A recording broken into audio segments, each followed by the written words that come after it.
come on. I believe coffee. Yeah, I think coffee is. Thank you. But okay, what's your opinion about how KL is planned? We'd like to know, if let's say you're given free rein to make KL a better place, architecturally or design-wise or aesthetically, how would you do it?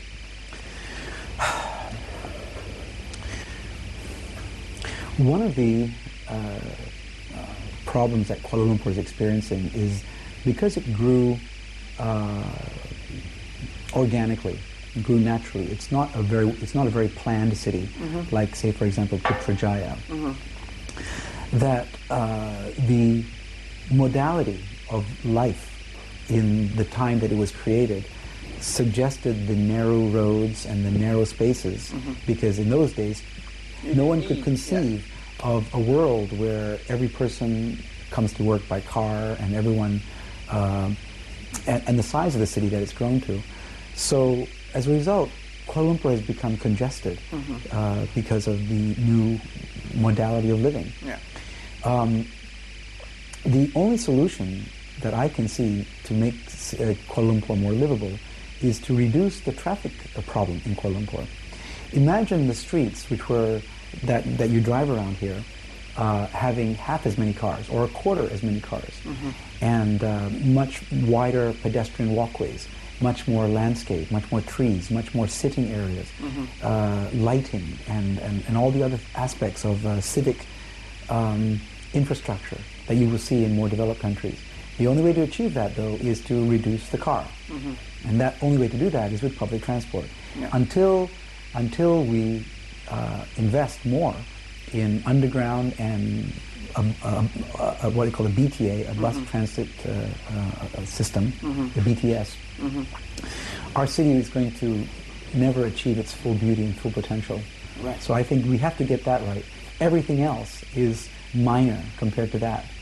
I think a city must also have certain icons, and these are symbolic elements of the city that we all know. And when I say Paris, what do you think of?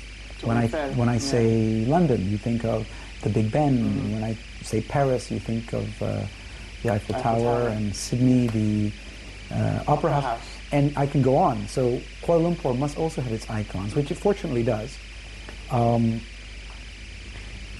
Beautiful buildings are part of what makes a city, but it goes much more beyond that to the civic buildings that make up a city. I'm very disappointed that Kuala Lumpur doesn't have more institutional amenities.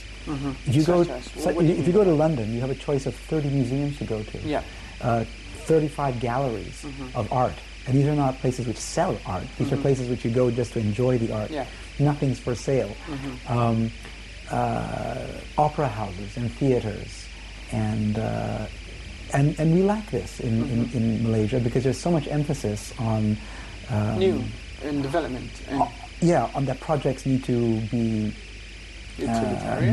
or money making. They need to be financially possible. If you go through the magazines of architecture and design in the developed world, you see most of the projects being featured are galleries, museums, and other kind of civic buildings. You go through the magazines here in Malaysia and there's nothing.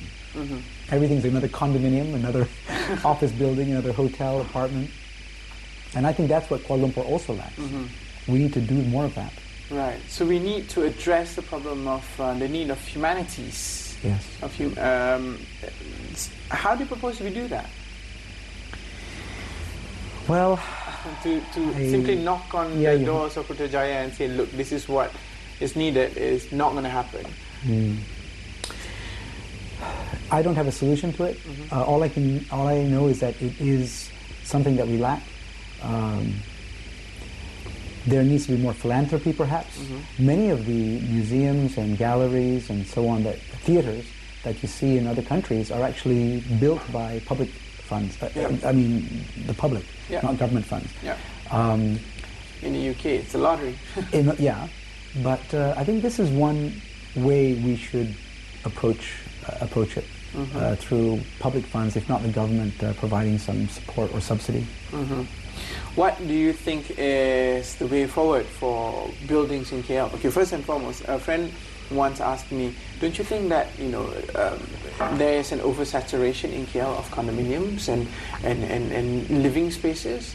What's your comment on that? And B, so how would you go about doing it then? So if that is true, what's the solution? If it's not, what's the solution? I don't quite agree with that statement that there is a saturation of condominiums. If there were, developers wouldn't be building them. And if a developer is willing to shell out large sums of money, he obviously knows there's a market for it.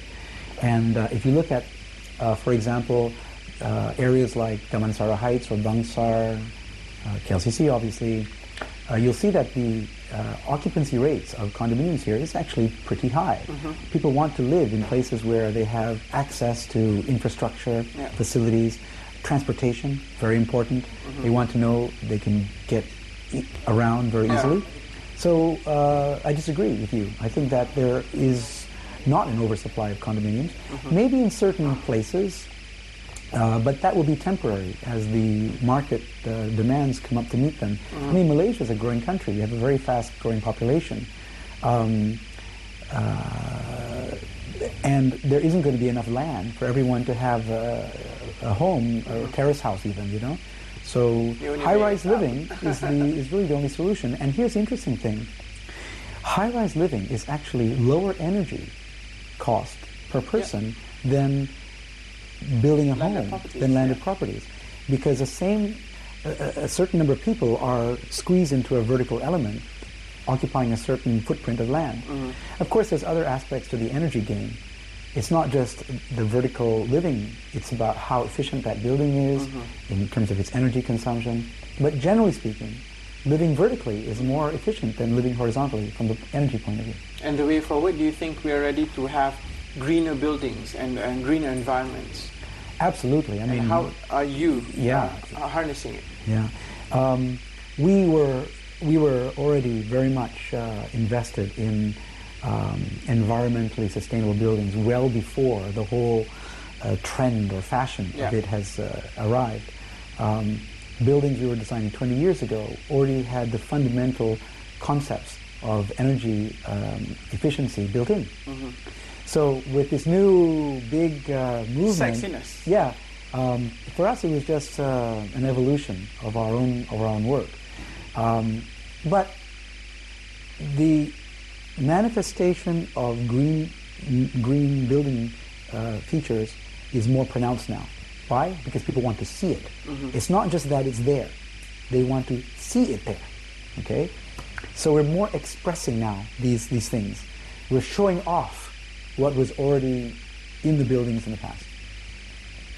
Our own commitment to this is very deep. Environment is our central core value. After I, D, E is for environment. We have done training for our staff. We have 3 GBI facilitators. GBI stands for Green Building Index, which is an investment on our part to make sure that all our projects will meet a certain minimum, at least, criteria for low energy. Thank you so much for your time. You've been with me, Syed Freddy Omar, in person, and I've been chatting to David Missan Hashim, and we'll see you again soon. Take care. Bye-bye.